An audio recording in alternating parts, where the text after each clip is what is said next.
Alright, today we are going to draw the country map of Belarus.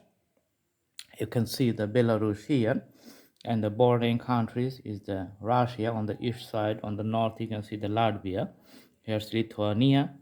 On the west side you can see the Poland, and on the south it's the Ukraine.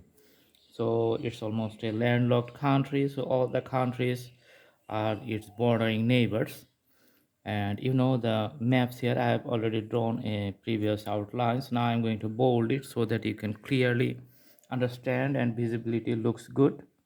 Usually the maps of any country, it doesn't change over the years, and it's pretty much permanent. Just in case of separations or merging two countries together, or in special wars, sometimes the map may be changed, but otherwise all the borders remains same for so many years. In some cases it's more than 500 years.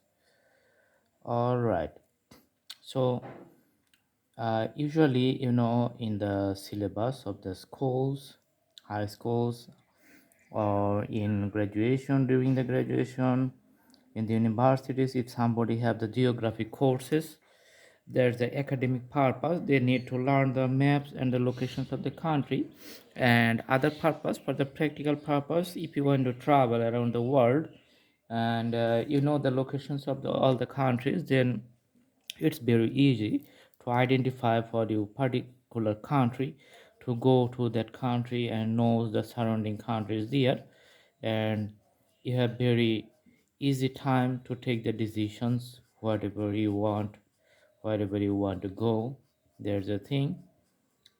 All right, so I'm just putting the crayon colors. You can see these oil pastel colors. If you put some few strokes, then you can see here some rags, but after putting these colors here you can just use your fingers, and if you just move like this, then you can see all the legs are becoming smooth, nice and easy, and the legs becomes blurred, and the colors is merging with the surroundings. So that's the thing, and use of oil pastels. So you don't need any other instruments, but it's good if you have any blending stamp or other instruments here, then you can use it. But if you don't have anything, don't worry, use your fingers and do like this one, move like this one, and you can see the colors everywhere. It's blended very nicely inside these borders together, and you can see the visually separations for the borders of the Belarus, and it's separate with the surroundings white area. So that's the drawing. You can find it in the Word Atlas, same types of drawings. Thanks for watching. I hope you like the video. You have to memorize the country for the particular country, then you can do the practice and the drawing is going to be good. Thanks for watching. Please subscribe the channel and put the bell icon on to get the updates. Thank you very much. Have a good day.